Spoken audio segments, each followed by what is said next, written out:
ఈరోజే జ్యేష్ఠ శుక్రవారం, పైగా విదియ తిథి. మరి ఇంతటి విశేషమైన రోజు ఈ కథను వింటే చాలు. జన్మల పాపాలు తొలగిపోతాయి, లక్ష్మీ కటాక్షం కలుగుతుంది. మరి ఈరోజు వినాల్సిన ఆ కథ ఏంటో ఇప్పుడు ఈ వీడియోలో తెలుసుకుందాం. పూర్వకాలంలో కళింగ దేశంలో వెంకటాచారి అని కంసాలి ఉండేవాడు. అతడు పనిలో ఎంతో నైపుణ్యం చెందినవాడిలాగా పేరుగాంచాడు. వెంకటాచారి భార్య సుమతి ఎంతో దైవభక్తురాలు. ఆ దంపతులకు 2 ఆడపిల్లలు, శారద, నీరజ. వారు చక్కగా చదువుకుంటూ తల్లికి చేదోడు వాదోడుగా ఉండేవారు. వెంకటాచారి నైపుణ్యం కలవాడే, కాని ఏమాత్రం కల్తీకి పాల్పడకుండా ఎంతో నిజాయితీగా పనిచేసేవాడు. మిగిలిన తోటి కంసాలుడు కక్కుర్తుపడి కల్తీ చేసి తక్కువ సొమ్ముకే పనులు ఒప్పుకుని చేసేవారు. దీనివల్ల వెంకటాచారికి ఆదాయం అంత ఎక్కువగా ఉండేది కాదు. ఏదో వచ్చిన సొమ్ముతో కాలం గడుపుతూ ఉండేవాడు. ఇలా రోజులు గడుస్తూ ఉండగా కూతుర్లకి వివాహ వయసు వచ్చింది. నెమ్మదిగా పెద్ద కూతురికి సంబంధాలు వెతకడం మొదలుపెట్టాడు. కాని ఎక్కడా ఏదీ కుదరలేదు. వెంకటాచారి పక్క ఇంట్లో కృష్ణశర్మ అని పురోహిత కుటుంబం ఉంటుంది. కృష్ణశర్మ భార్య రుక్మిణి, సుమతి ఎంతో స్నేహితులుగా ఉండేవారు. కృష్ణశర్మ, రుక్మిణి దంపతులకు పద్మప్రియ అనే కుమార్తె ఉండేది. ఆమె వయసు సుమారు 7 సంవత్సరాలు. ప్రతిరోజు వాకిట్లో పూలు కోసుకుని సుమతికి తెచ్చి ఇచ్చేది. అంతేకాక రోజు 1 గంటైనా వారింట్లో గడిపి వెళ్లేది. వెంకటాచారి పెద్ద కుమార్తె శారద పెళ్లి ఎంతకూ నిశ్చయం కాకపోవడంతో ఆ దంపతులకు ఎంతో బెంగగా ఉండేది. ఒకనాడు కృష్ణశర్మ భార్య రుక్మిణి సుమతితో 1 వారం రోజుల పాటు రుక్మిణి కళ్యాణం పారాయణం చేయమని సలహా ఇచ్చింది. ఈ విధంగానే శారద పారాయణం చేయగాని ఆ మరనాడే మంచి వరునితో వివాహం నిశ్చయమైనది. ఆ వివాహానికి కావలసిన సొమ్ము సేకరించి పెట్టుకోవడం అనే పనిలో పడ్డాడు వెంకటాచారి. ఇన్నేళ్లుగా కంసాలి వృత్తి చేస్తూ ఉన్నా కూడా కూతుళ్లకు కనీసం బంగారు గాజులు కూడా చేయించలేకపోయానే అని బాధపడ్డాడు. సుమతి రోజు ఉదయాన్నే పూజ చేసేటప్పుడు శ్రీ మహాలక్ష్మీదేవిని అనేక స్తోత్రాలతో పూజించేది. వివాహం దగ్గర పడుతున్నదని దయచేసి వివాహానికి కావలసిన సొమ్ము సమయానికి అందివచ్చేలాగా అనుగ్రహించమని ఆ తల్లిని ప్రార్థించేది. రోజులు ఇలా గడుస్తూ ఉండగా ఒకనాడు పద్మప్రియ రోజూలాగా పూలు తీసుకుని ఉదయం పూజా సమయానికి రాలేదు. రోజూ తప్పకుండా వచ్చే పిల్ల ఈరోజు ఇంకా రాలేదేమిటబ్బా అని సుమతి ఆలోచిస్తూ ఉండగా గుమ్మంలో గజ్జెల చప్పుడు అయినది. పద్మప్రియ చెంగుచెంగున లోపలికి వచ్చింది. పూలు తీసుకురావడానికి ఆలస్యమైందని చెప్తూ పూలు తీసి సుమతి చేతిలో పెట్టింది. ఆ రోజు పద్మప్రియ రోజు కంటే అందంగా ఎంతో తేజస్సుతో కనిపించింది. సుమతి పద్మప్రియను, ఈరోజు నీ పుట్టినరోజా, ఎంత చక్కగా అలంకరించుకున్నావు అని అడిగింది. దానికి పద్మప్రియ, లేదు అత్తయ్య, రోజు ఇలాగే తయారవుతాను. స్నానం చేయడం కాస్త ఆలస్యం కావడంతో పూలు తీసుకురావడం ఆలస్యమైంది. అది సరే కాని ఈ జత బంగారు గాజులు అమ్మ నీకు చూపించమని చెప్పింది. కొత్తగా కొనుక్కుందట, నిన్ను చూడమని పంపింది అని పలికింది పద్మప్రియ. అప్పుడు సుమతి ఆ గాజులు తన చేతిలోకి తీసుకుని చూస్తూ ఉండగా పద్మప్రియ ఇప్పుడే వస్తాను అత్తయ్య అని చెంగున బయటకు వెళ్లిపోయింది. సుమతి ఆ గాజులను దేవుడి దగ్గర ఉంచింది. కాసేపైన తర్వాత పద్మప్రియ రాగానే ఇచ్చేద్దామని అనుకున్నది. వంటింట్లోకి నైవేద్యం తీసుకురావడానికి వెళ్లి పాయసం పూర్తి కాగానే తీసుకువచ్చి పూజా గదిలో కూర్చుంది సుమతి. ఎదురుగా చూస్తే 2 జతల బంగారు గాజులు కనబడ్డాయి. ఇదేమిటి, ఇదెక్కడ్నుంచి వచ్చింది, తాను ఇక్కడ పెట్టింది 1 జతే కదా, లేదా నేను పరధ్యానంలో ఉండి గమనించలేదా, పద్మప్రియ నా చేతికి 2 జతలు ఇచ్చిందా అని తలుస్తూ పూజ పూర్తి చేసి దేవుడికి నైవేద్యం పెట్టింది సుమతి.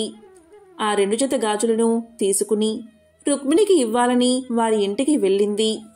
ఆమెను చూసి, ఏమిటి వదినా, చేతిలో ఆ బంగారు గాజులు ఎక్కడివి, పిల్లలిద్దరికీ చేయించావా అని అడిగింది రుక్మిణి.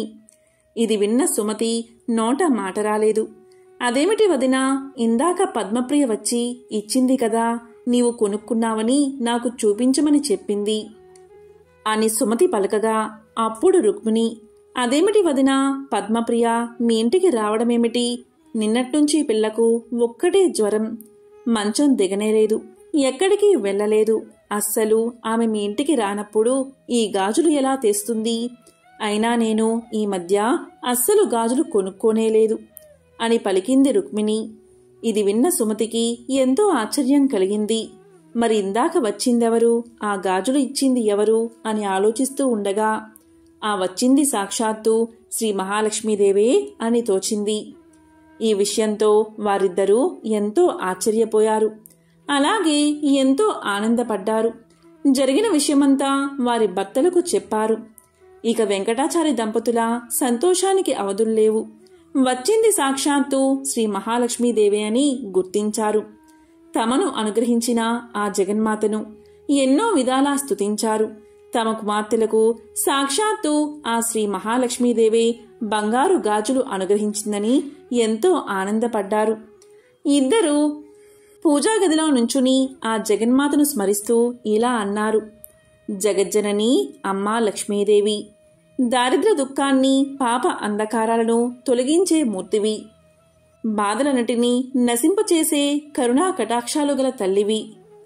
నీ కడగంటి చూపులతో నీ కరుణామృతాన్ని మాపై కురిపించు తల్లి. నీవు సర్వమంగళ ప్రదాయనివి. సకల చరాచర జగత్తుయందు నీవే వ్యాపించి ఉన్నావు. నీవే మాకు ఇలవేల్పు. నీకివే మా ప్రణామాలు. నిన్ను నమ్మిన వారికి సర్వశుభాలు అనుగ్రహించే లోక పావనవి. నీకివే మా నమస్కారాలు అని పరిపరి విధాలా ప్రార్థించారు. లక్ష్మీదేవి తమకు సహాయం చేసినందుకు ఎంతగానో సంతోషించారు. శ్రీ శుక్రవార లక్ష్మీ కథ. పూర్వకాలంలో సుమేధుడు అనే బ్రాహ్మణుడికి 7 కొడుకులు ఉండేవారు. వారందరికీ వివాహాలు జరిగి భార్యలు కాపురాలకు రావడం వల్ల వేరింట కాపురాలు చేస్తూ ఉన్నారు. ఒకరోజు పొద్దుట శుక్రవారపు మహాలక్ష్మి లోక సంచారం చేస్తూ ఆ బ్రాహ్మణుడి కోడళ్ల ఇంటికి వెళ్ళింది. ఒక కోడలు పొద్దుటే పిల్లలకు భోజనం పెట్టి తాను కూడా తింటూ ఉంది. ఇది చూసి శ్రీ శుక్రవారపు మహాలక్ష్మి ఎంతో బాధపడింది. ఇంకొక కోడలు పాచి వాకిటిలో పేడ వేసుకుంటూ ఉంది. మరొక కోడలు పాత గుడ్డలను పెడుతూ ఉన్నది. మరొక కోడలు పాచి వాకిటిలో వడ్లు దంపుతూ ఉన్నది. మరొక కోడలు పాచి వాకిలి అందే పిల్లలకు తలంటి తాను కూడా తలంటుకుంటూ ఉంది. ఈ విధంగా 6 కోడళ్లు చేయడం చూసి శుక్రవారపు మహాలక్ష్మి వారి ఇళ్లకు వెళ్ళక పెద్ద కోడలు ఇంటికే వచ్చింది. పెద్ద కోడలు ఆ సమయంలో ఇల్లు అలుక్కుని వాకిట కల్లాపు చల్లి స్నానం చేసి పసుపు రాసుకుని బొట్టు పెట్టుకుని కట్టుకున్న బట్ట భర్తకు ఇచ్చి తాను తలుపు వెనుక కూర్చుని ఉన్నది. అక్కడగల శుభ్రతకు మెచ్చుకున్న శుక్రవారపు మహాలక్ష్మి అరుగు మీద కూర్చుని ఇలా పలికింది: అమ్మాయి, బయటకి ఒకసారి రావమ్మా అని పలికింది. దానికి పెద్ద కోడలు లోపల నుంచి ఇలా సమాధానం చెప్పింది: అమ్మా, నేను రావడానికి వీలులేదు. మేము చాలా పేదవారం. మాకు ఒకటే బట్ట ఉండడం వల్ల దానిని నా భర్తకు ఇచ్చి యాయావారానికి పంపాను. నా భర్త వచ్చే వరకు నేను ఇక్కడే కూర్చుంటాను అని సమాధానం చెప్పింది. అప్పుడు శుక్రవారపు మహాలక్ష్మి తన బట్టలో సగం ఆమెకు కట్టబెట్టి తనకు ఒక సోలెడు బియ్యం వార్చి పెట్టమని కోరింది. అందుకు పెద్ద కోడలు ఎంతో బాధపడి, అమ్మా, నా భర్త వచ్చే వరకు ఇంట బియ్యం ఉండవని సమాధానం చెప్పింది. అప్పుడు శుక్రవారపు మహాలక్ష్మి ఇలా పలికింది: అమ్మా, నీవు శుక్రవారపు మహాలక్ష్మి మా ఇంటికి వచ్చింది. ఆమెకు ఈ సరుకులు కావాలని వర్తకులకు చెప్పి కావలసినవి తెచ్చుకోమని చెప్పి ఆ బ్రాహ్మణ స్త్రీని పంపించింది.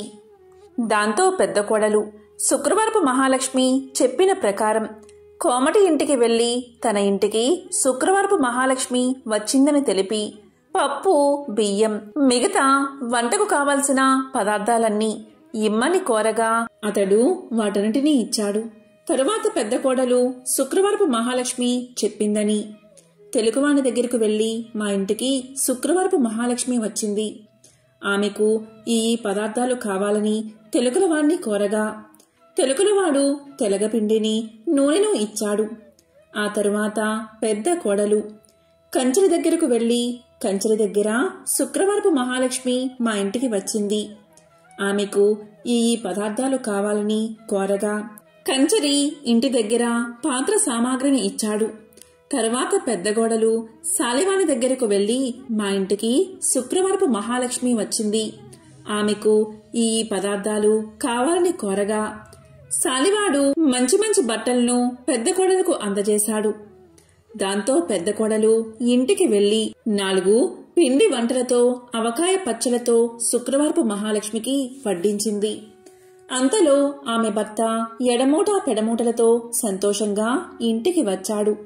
ఆ రోజు అతనికి సంతృప్తికరంగా యాయావారం దొరికింది. అతనికి పెద్ద కోడలు భోజనం వడ్డించగా దాన్ని పోంచేసి ఇవి ఎక్కడ్నించి వచ్చాయి అని అడిగాడు. ఆమె తమ గృహానికి శుక్రవారపు మహాలక్ష్మి వచ్చిందని తెలియజేసింది. అంతలో శుక్రవారపు మహాలక్ష్మి తానింక వెళ్తాను అని చెప్పగా పెద్ద కోడలు, అమ్మా ఈరోజు రాత్రి భోజనం చేసి వెళ్దూగాని అని కోరింది. దానికి శుక్రవారపు మహాలక్ష్మి అంగీకరించి రాత్రి భోజనమైన తర్వాత నేను వెళ్తాను అని చెప్పగా అప్పుడా బ్రాహ్మణ స్త్రీ, అమ్మా ఇంత చీకట్లో ఎక్కడికి వెళ్తావు, రేపటి ఉదయమే వెళ్దూగానిలే అని పలకగాని దానికి శుక్రవారపు మహాలక్ష్మి సమ్మతించి నిద్రపోయి కొంత రాత్రికి లేచి తనకు కడుపు నొప్పుగా ఉన్నదని తెలియచేసింది. బయటికి వెళ్లి వస్తానని చెప్పగా అందుక బ్రాహ్మణ స్త్రీ చీకటిలో వీధిలోకి వెళ్లవద్దు అని ఓ మూలన కూర్చోమని చెప్పింది. మహాలక్ష్మి అదేవిధంగా 4 మూలలోనూ కూర్చుని తెల్లవారే వేళకు మాయమైపోయింది. ఆ బ్రాహ్మణ స్త్రీ నిద్ర మేల్కోగాని ఇల్లు బాగు చేయడానికి చీపుర్ని చేతబట్టి గది యొక్క 4 మూలలా చూసింది. 4 మూలల్లోనూ 4 బంగారు కుప్పలు ఉండడం చూసి ఆమె ఎంతో ఆనందం చెంది భర్తకు ఆ విషయాన్ని తెలియజేసింది. అప్పుడు భర్త తమ ఇంటికి వచ్చిందని సాక్షాత్తు మహాలక్ష్మీదేవే అని భావించి తమపై ఆమె చూపిన దయను తలుచుకుని ఎంతో సంతోషంతో భార్యతో కలిసి శుక్రవార నోమును నోయించుకుని భాగ్యాలను బడసి భక్తి విడువక సంతోషంగా కాలాన్ని గడిపాడు. ఇదే శ్రీ శుక్రవారపు లక్ష్మీ కథ. ఎవరైతే ఈ కథను భక్తి శ్రద్ధలతో వింటారో లేక చదువుతారో వారికి దరిద్ర బాధలు తొలగి సకల ఐశ్వర్యాలు కలుగుతాయి. ధనం మూలం ఇదం జగత్ అనేది అందరికీ తెలిసిన విషయమే. జీవ సమస్తానికి ధనమే మూలం. ధనం లేకపోతే ఆహారం లభించదు. కాబట్టి అలాంటి ధనానికై ఎల్లరూ శ్రీ ధనలక్ష్మీదేవిని ఆరాధించాలి. ఆమె దయకలవాడే కలవాడు, ఆమె దయలేనివాడు లేనివారిలోని లెక్క. ధనం చాలా విలువైనది, ఇది అందరికీ తెలిసిన విషయమే.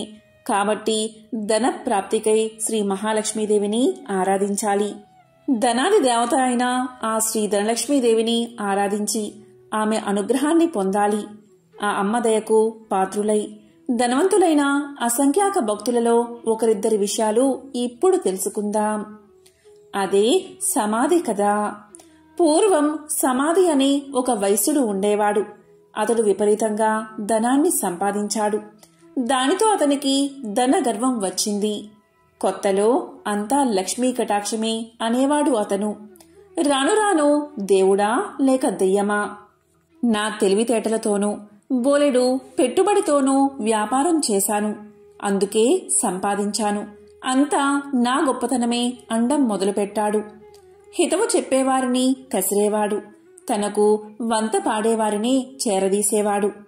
అలా అతని చెంత చేరిన భజనపరులందరూ కూడా అతని వద్ద ధనం తీసుకుంటూ ఉండేవారు. అందుకుగాను వారా సమాధితో కలిసి దైవ దూషణలు కూడా చేస్తూ ఉండేవారు. తద్వారా వారి వద్ద డబ్బు నిలిచేది కాదు. సమాధి వారికి ఎంత ఇచ్చినా అదంతా ఏదోలాగా ఖర్చయిపోతూ ఉండేది. పనికిమాలిన వారికి అనవసరపు ఖర్చులకు డబ్బు ఇచ్చి అవసరానికి డబ్బు లేక డాబోసరికి తన పలుకుబడిపై అప్పులు చేసి అవి తీర్చలేక సమాధి దరిద్రుడైపోయాడు. అతడు పెద్దలను ఆశ్రయించాడు. అప్పుడు పెద్దలు ఇలా పలికారు, దైవమున ఏమున్నది, అంతా నీ గొప్పే అన్నావు కదా, నీ గొప్ప నీవే చూసుకో, ఇక్కడ్నుంచి వెళ్ళిపో అని తరిమేశారు. మరికొద్ది కాలానికి కొడుకులు తిరగబడ్డారు. అప్పుల వారు అల్లరి చేయడం మొదలుపెట్టారు. గొప్ప దరిద్రం కలిగినది. చివరికి భార్య కూడా ఎదురు తిరిగినది. నీ వంటి దరిద్రుడితో నేనుండలేను అని చెప్పి పుట్టింటికి వెళ్ళిపోయింది. రుణదాతలకు కుటుంబ ఘాతకులకు వెరచి ఒకానొక రాత్రివేళ సమాధి అడవుల పట్టిపోయాడు. ఈ సమాధి గురించి బాగా తెలిసిన ఒక మిత్రుడు అతనికి సహాయం చెయ్యాలి అనుకున్నాడు. కాని తక్కిన వ్యాపారులు అడ్డుపడుతూ ఉండడం వల్ల ఒకరోజు ఆ మిత్రుడు ఒక చేతికర్ర దొలిపించి అందులో ఖరీదైన వజ్రాలు వేసి సమాధికి ఇచ్చాడు. అప్పుడా మిత్రుడు సమాధితో ఇలా పలికాడు, సమాధి, నీవు దరిద్రంచే బాధపడుతూ ముసలివాడివలే అయిపోయావు. నేను ప్రత్యక్షంగా ధనమిస్తే ఇతర వ్యాపారులతో నాకు గొడవ వస్తుంది. కాబట్టి నీ చేతికి ఊతంగా ఈ కర్రను తీసుకో అని చెప్పాడు. దానికి సమాధి ఎంతో బాధతో ఆ చేతికర్ర తీసుకుని ఆ చేతికర్రతో సంతకు వెళ్లి ఆ చేతికర్రను సంతలో ఎవరో పొరుగువాడికి చవకగా అమ్మేసి దానితో వంట సరుకులు కొనుగోలు చేశాడు. సమాధి చేసింది విని మిత్రుడు ఎంతో బాధపడ్డాడు.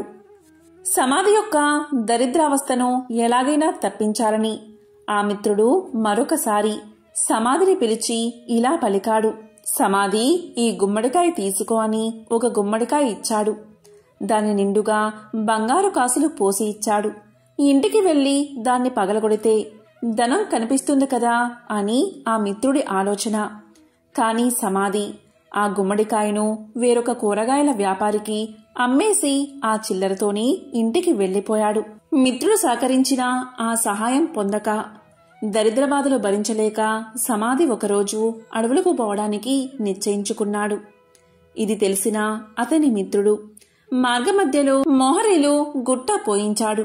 కాని సమాధి ఆ దారికి రాగానే ధనలక్ష్మి కళ్ళలో పడినది. అతని కళ్ళు నలుపుకుంటూ పోయి పోయి మొహరేల గుట్టపై పడి, చీచి, ఎవరో దారిలో రాళ్లగుట్ట పోశారు అని వాటిని అటూ ఇటూ చిమ్మి కళ్ళు నలుపుకుంటూ తన దారిన తాను పోయాడు. అంతా మిత్రునికి చూపి, చూసారా, ధనలక్ష్మి యొక్క అనుగ్రహం తప్పితే ఎలా అవుతుందో, మనమెంత మంచి చేసినా వంచింపబడుచూ ఉంటాడు అని చెప్పాడు. తరువాత సమాధి అడవులకు చేరుకుని తన కష్టాలకై ఏడుస్తూ ఉండగా ఒకానొక ముని అతన్ని చూసి అతని దీనకథను విని ఇలా పలికాడు, సమాధి, కేవలం ధనలక్ష్మిని తూలనాడి ఆమె పూజకు ఆటంకం కలిగించడం వల్లే నీకీ కష్టం కలిగినది. ఇంతకు మించి మరొకటి లేదు. నా మాట విని ధనలక్ష్మీదేవిని పూజించు. ధనం నీకు సమకూరుతుంది. ఆమె బీజముని జపించు అని పలికి మంత్ర బీజాన్ని చెప్పి జప విధానం చెప్పి మహర్షి వెళ్లిపోయాడు. సమాధికి మరొక మార్గమేది కనబడకపోవడం వల్ల గతిలేని వాడై ఆ మంత్రాన్ని జపించసాగాడు. అలా చెయ్యగా చెయ్యగా ఒకనాడు అతని భార్య ఆ అడవిలోనే తారసపడినది. పెళ్లి చేశాక భర్త సజీవుడై ఉండగా ఆడది పుట్టింట ఉండరాదు. కష్టమో సుఖమో భర్తతోటే లోకం పొమ్మని ఆమె పుట్టింటివారు తరిమేశారని చెప్పింది. ఆమె తనతో తెచ్చిన స్వల్ప ధనాన్ని సమాధికి ఇచ్చి క్షమించమని కోరింది. అతి త్వరలో దీపావళి రాబోవుచుండడచే సమాధి ఆదనంతో నగరానికి వెళ్లి తగు సామాగ్రలు కొని అదేవిధంగా పురోహితుడికి క్షమాపణ చెప్పుకుని తనతో పాటు అడవులకు తీసుకువచ్చాడు. దీపావళి రాత్రి యథావిధిగా యథాశక్తిగా ధనలక్ష్మీ పూజను చేసుకున్నాడు సమాధి. దానితో సంతృప్తిగా శాంతించిన ధనలక్ష్మి సమాధిని అనుగ్రహించింది.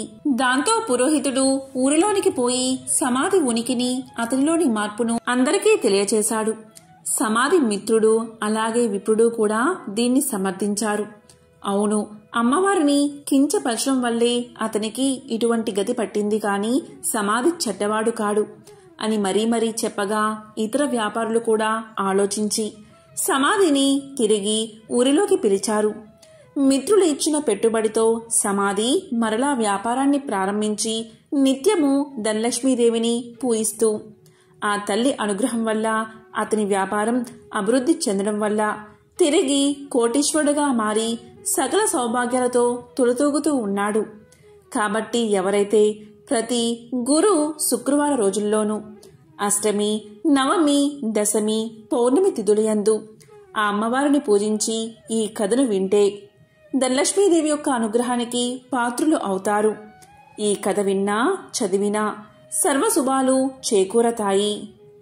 ఇది ధనలక్ష్మీదేవి యొక్క కథ. త్రిలోక సంచారి అయిన నారద మునికి ప్రతిదీ తెలుసుకోవాలని ఆతృత ఉంటుంది. ఇది మనందరికీ తెలిసిన విషయమే. అదేవిధంగా నారదముని ఒకసారి ఆతృతగా లక్ష్మీదేవిని ఇలా అడుగుతాడు.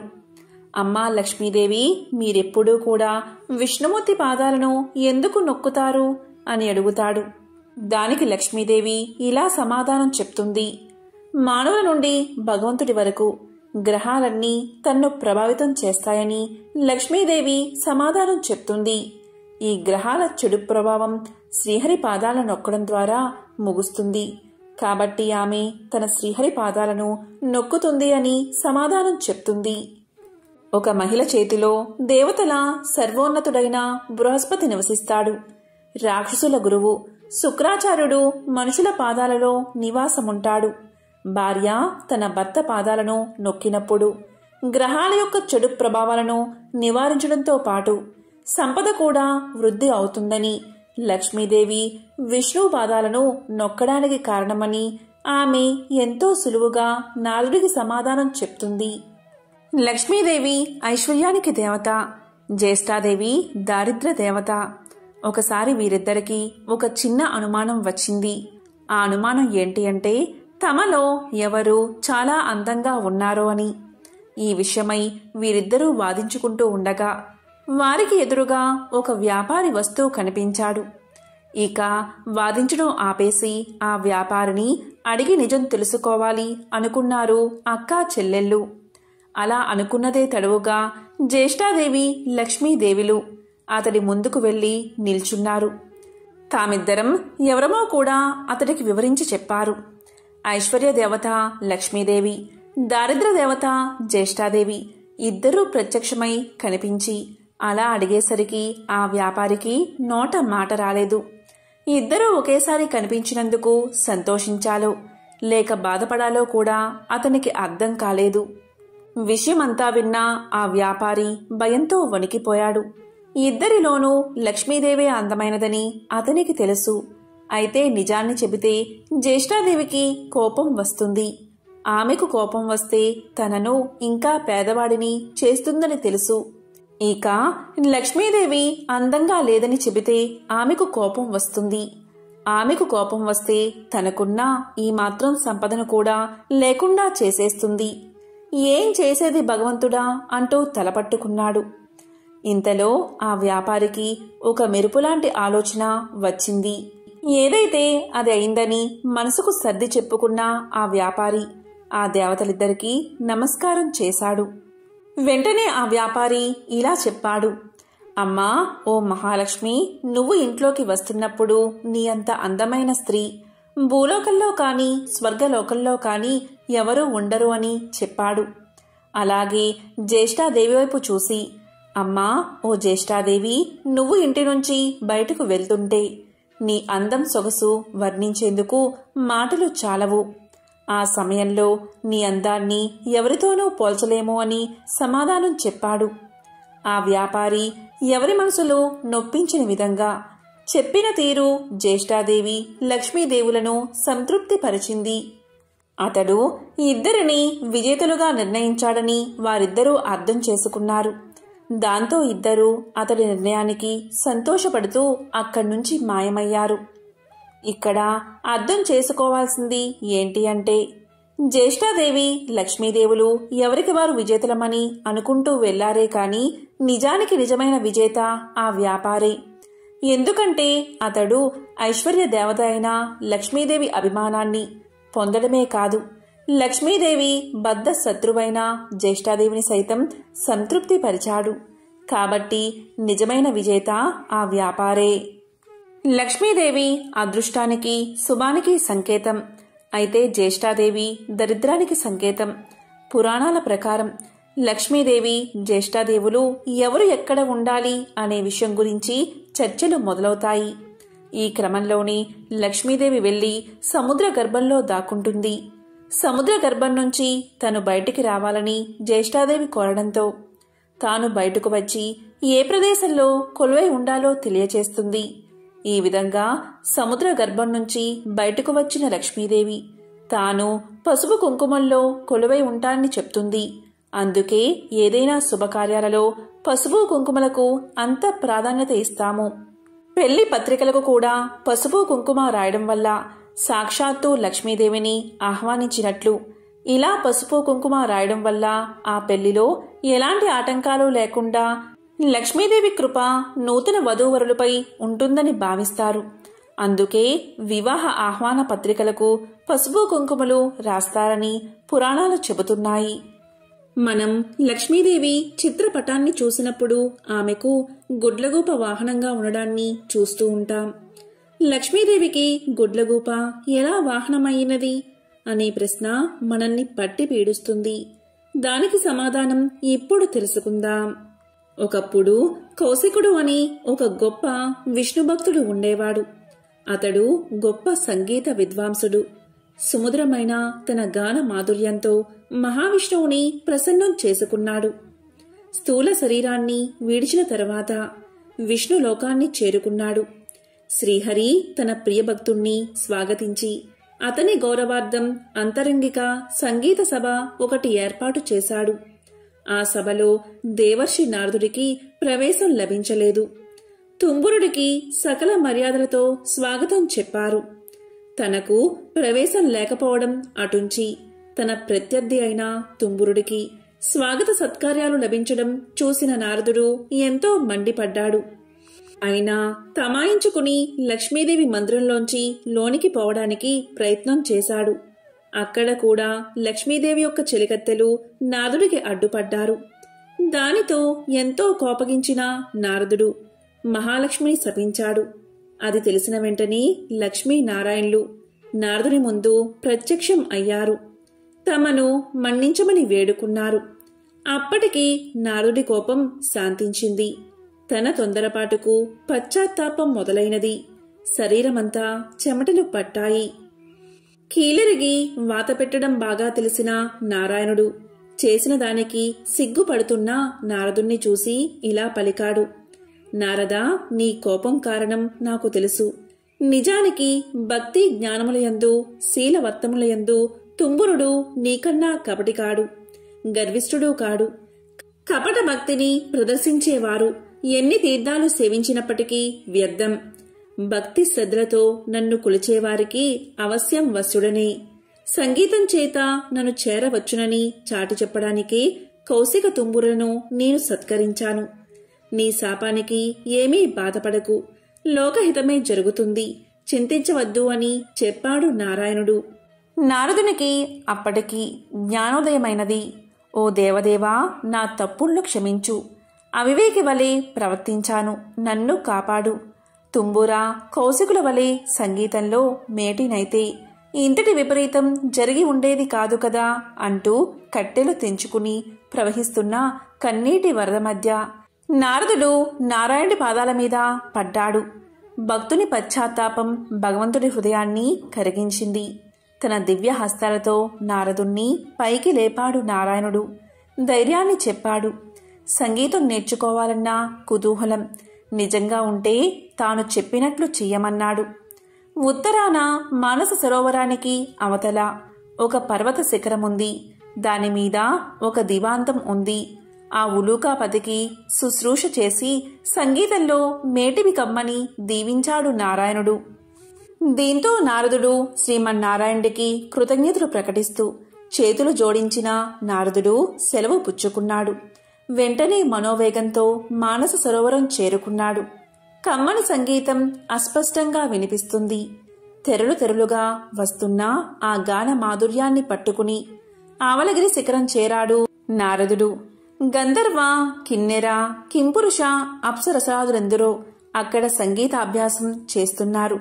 వారి మధ్య గురు పీఠం మీద దివ్యకాంతులతో ప్రకాశిస్తున్న గానబంధు నారదుణ్ణి చూడగానే వినయంతో ఆసనం దిగి ఎదురు వెళ్లాడు. ఆనందంగా ఆసనం చూపి కుశల ప్రశ్నలు వేశాడు. ఎందుకు వచ్చాడో కారణం చెప్పమని ప్రార్థించాడు. నారదుడు గానబంధు వినయానికి, సంగీత పాఠవానికి ఆశ్చర్యపోయాడు.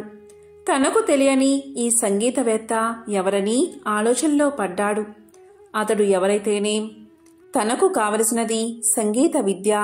ఉలూకాపతికి నమస్కారం చేసి జపతపాదులకు సాధ్యం కాని శ్రీహరిని తుంబుర కౌశికులు గాన మాధుర్యంతో వశం చేసుకున్నారని, తనకు అలాంటి దివ్యగాన విద్యను ప్రసాదించమని వేడుకున్నాడు. గానబంధు అంటే ఉలూకాపతి. నారదుడి ఆంతర్యం గ్రహించి ముందు తానెవరో వివరించసాగాడు. ఓ నారద మహర్షి, నేను చెప్పేది శ్రద్ధగా వినండి.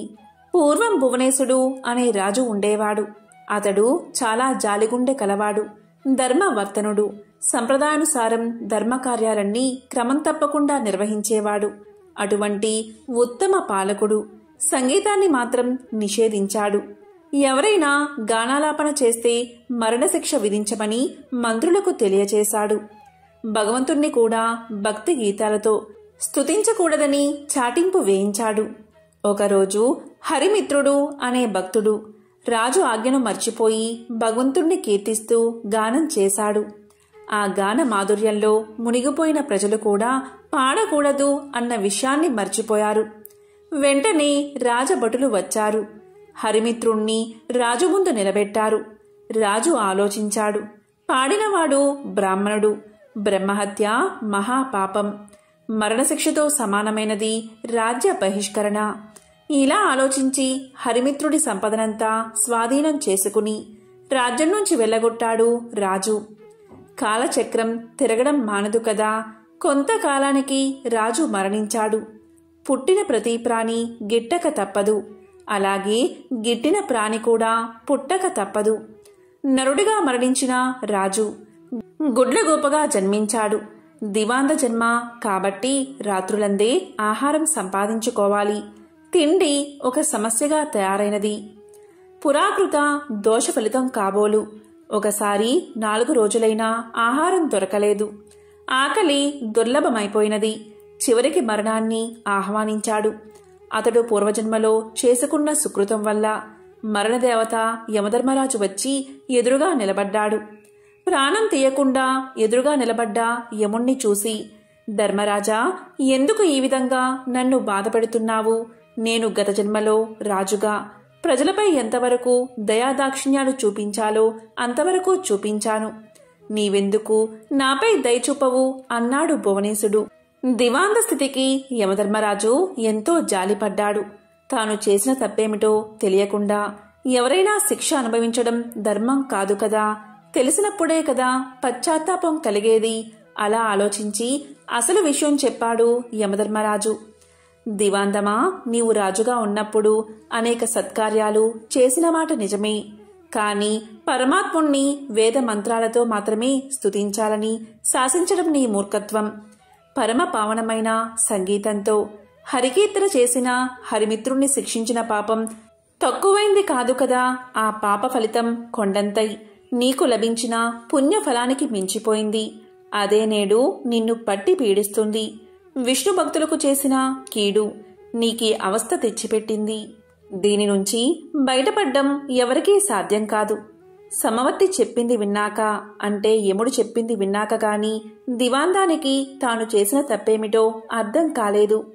ఏ మార్గంలో అయినా భగవంతుణ్ణి స్తుతించవచ్చు అనే జ్ఞానం కలిగింది. చేసిన తప్పుకు క్షమించి ఎలా అయినా బయటపడే మార్గం చూపించమని ధర్మదేవత పాదాల మీద పడ్డాడు. దీంతో యముడి హృదయం కూడా ద్రవించింది. ఉలూకరాజా, చేసిన తప్పుకు శిక్ష అనుభవించక తప్పదు. దేనికి మించిన శిక్ష అనుభవించినచో శిక్షాకాలం తగ్గుతుంది. అంగీకరిస్తే ఆ గుహలోనికి రా. అందులో నీ గత జన్మ దేహముంది. అందుండి రోజుకు కొంత మాంసాన్ని చీల్చుకుని భక్షించు. అది పూర్తయిన తర్వాత నీకు శుభం కలుగుతుంది అని దీవించి వెళ్ళిపోయాడు. ఓ మహర్షి, ఆ దురదృష్టవంతుణ్ణి నేనే. ఆ తరువాత నేనొక రోజున నా శవం వద్ద కూర్చుని ఉండగా దివ్య తేజస్వి అయిన ఒక బ్రాహ్మణుడు రథంలో పోతూ నా ముందున్న శవాన్ని చూసి రథాన్ని ఆపాడు. దగ్గరకొచ్చి చూసి, ఇది భువనేశ్వరి కాయం వలె ఉన్నది, ఇది ఇక్కడెలా పడి ఉన్నది, దీన్ని ఈ పక్షి తినడమేమిటి అంటూ ఆశ్చర్యాన్ని ప్రకటించాడు. అప్పటికి నేను ఆ విప్రుణ్ణి గుర్తించాను. అతడు నా చేత బహిష్కరించబడిన హరిమిత్రుడు. వెంటనే అతని పాదాలపై పడి ప్రార్థించాను. తప్పుకు క్షమించమని అడిగాను. దుఃఖాశ్రువులు నేల రాలుతూ ఉండగా యమధర్మరాజు తెలియచేసిన విషయమంతా వివరించాను. హరిమిత్రుడు అది విని చలించిపోయాడు. తన అంతరంగ భావమునకు అనుగుణంగా ఇలా పలికాడు. నీ బాధలు చూస్తుంటే నాకెంతో విచారం కలిగింది. నీవు నా ఎడల చూపిన కాఠిన్యం నేను ఆ రోజునే మర్చిపోయాను. నీవు అనుభవించిన బాధ ఇక చాలు. ఈ క్షణం నుంచి నీకు బాధన్నది లేకుండా ఉండుగాక. గొప్ప సంగీత విద్వాంసుడివై లోకంలో ఉత్తమ సంగీత విద్యను బోధిస్తావు కాక అంటూ అతడు నా కృతజ్ఞతను స్వీకరించి వైకుంఠానికి వెళ్లిపోయాడు. అతని దీవెనలు ఫలించి నేను ఇలా ఉన్నాను అంటూ గానబంధు తన కథంతా వివరించాడు. ఆ తరువాత నారదుడు గానబంధు విద్వాంసుని శిష్యుడయ్యాడు. తొలి రోజుని సంగీతం ఎలా నేర్చుకోవాలో అనే విషయం మీద పాఠం చెప్పాడు. సంగీతం ఒక దివ్య కళ అన్నాడు. తపంతో కాని తామసంతో కాని అది పట్టుబడదు అన్నాడు. కళ కోసం జీవితాన్ని అర్పించాలి అన్నాడు. కష్టపడి నిరంతరం సాధన చేస్తే ఎవరైనా అపురూపమైన ఈ కళలో ఆధిక్యం సాధించవచ్చు అన్నాడు. గౌరవభావం మొహంలో ఉట్టిపడుతూ ఉండగా వినయంగా తలవంచుకుని ఆలకించాడు నారదుడు. ఆ సాధన అలా 1000 ఏళ్లు గడిచాయి. కఠోరమైన దీక్షతో నారదుడు 3 లక్షల రాగాలలో మంచి ప్రావీణ్యం గడించాడు. సహపాఠులంతా పొగడేస్తుంటే సంగీతంలో ఇక తనకు తిరుగులేదనే గర్వంతో ఉబ్బిపోయాడు. అమిత ఆనందంతో గురువును చేరి కృతజ్ఞతలు చెల్లించాడు. గురుదక్షిణ చెల్లిస్తాను, ఏమి కావాలో సెలవివ్వమన్నాడు. ఎంతటి కోరికైనా సంశయించవద్దు అన్నాడు. శిష్యుడి పలుకులు విన్న ఆ గురువు ఎంతగానో సంతోషించాడు. ఓ మహర్షి, దేవర్షులైన మిమ్మల్ని నేనేమి కోరగలను? దివాందమునకు కావలసిన అవసరాలు ఏముంటాయి? శిష్యుడివి అయినందున ఏదో ఒకటి కోరుకోక తప్పదు. ఈ ధరాతలం నిలిచి ఉండే వరకు సంగీత కళతో పాటు నేను సైతం లోకంలో గుర్తుండేలా వరాన్ని ప్రసాదించు అని తన మనసులోని మాటను బయట పెట్టాడు. అప్పుడు నారదుడు విశాలంగా నవ్వాడు. ఓ గురువర్యా, ఇది మరీ చిన్న కోరిక. ఈ చిరు కోరిక మీకున్న సంగీత పాండిత్యం తీర్చగలదు. శిష్య ప్రశిష్య కోటి వలన భూతలమున సంగీత కళ నిలిచి ఉన్నంత వరకు మీ కీర్తికి అంతులేదు. మీరు చేసిన ఈ మహోపకారానికి గురు దక్షిణిగా లక్ష్మీనారాయణల కటాక్షం, వారి సేవా భాగ్యాన్ని, శాశ్వత సన్నిధానమును ప్రసాదిస్తున్నాను. ప్రళయం సంభవించిన వేళ శ్రీ మహావిష్ణువునకు గరుత్ మంతుని వలె శ్రీ మహాలక్ష్మికి నీవు వాహనమై తరింతువుగాక అంటూ శిష్యుడికి కానుకను దేవర్షిగా వరాన్ని సమర్పించి సెలవు తీసుకున్నాడు నారదుడు. ఈ విధంగా గానబంధు అనే గుడ్లగూప లక్ష్మీదేవికి వాహనంగా మారింది. శుక్రవారం రోజు ఎవరైతే ఈ కథలను వింటారో లేక చదువుతారో వారికి శ్రీ మహాలక్ష్మీదేవి యొక్క అనుగ్రహం, కరుణా కటాక్షాలు తప్పకుండా కలుగుతాయి. రుణ సమస్యలు తొలగి లక్ష్మీ కటాక్షం కలుగుతుంది. ఓం శ్రీ మహాలక్ష్మీయే నమః. ఓం నమో నారాయణాయ. ఓం శ్రీ మాత్రే నమః. ఓం నమః శివాయ.